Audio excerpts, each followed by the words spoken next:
cadeau bienvenu. Oh, mamie, c'est vraiment pour moi? Charline était si heureuse qu'elle battait des mains.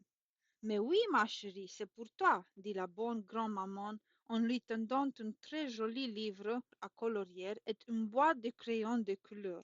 La semaine dernière, quand j'étais chez toi, je t'ai entendu dire à tes poupées que tu aimerais un livre à colorier. Est-ce vrai? C'est bien vrai que je l'ai dit, mais je ne pensais pas que tu m'entendais, dit Charline confuse. Le téléphone sonna et grand-maman alla répondre. Charline en profita pour admirer ses nouveaux trésors. Elle en était vraiment ravie. C'était ta maman, dit la vieille dame. Elle désire que tu rentres maintenant car tu dois lui faire quelques commissions. Surtout, fais bien attention en traversant et reviens bientôt, mon petit rayon de soleil. Après avoir tendrement embrassé la bonne dame, Charline partit. Un coup d'œil à droite, un coup d'œil à gauche. Oui, la rue était libre, elle pouvait traverser.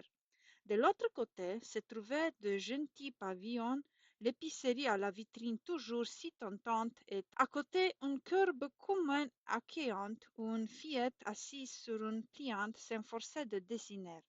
Mais elle n'avait que 2 ou 3 bouts de crayon avec lesquels elle barbouilla, très appliquée, un sac d'épicerie. Charline s'arrêta. Bonjour, je m'appelle Charline. Et toi? Moi?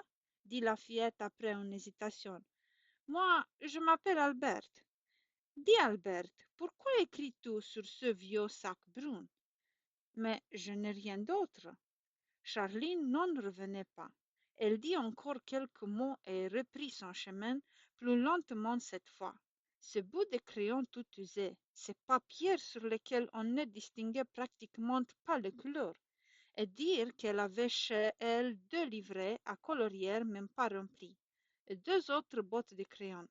Bien sûr, elle était fatiguée de ces 2 livrets, voir toujours la même image, cela devient lassant. Mais n'était-ce pas une idée d'enfant gâté? Et ces boîtes de crayons étaient encore convenables, elle pourrait s'en servir longtemps. Tout à coup, elle se mit à courir. Elle courait vers sa maison car elle avait une chose très importante à demander à sa maman.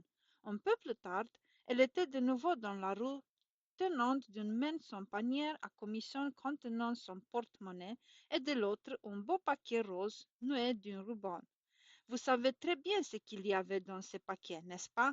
Le joli livre à colorier et la boîte de crayons de grand-maman. Comme elle se montrait désintéressée, la petite Charline.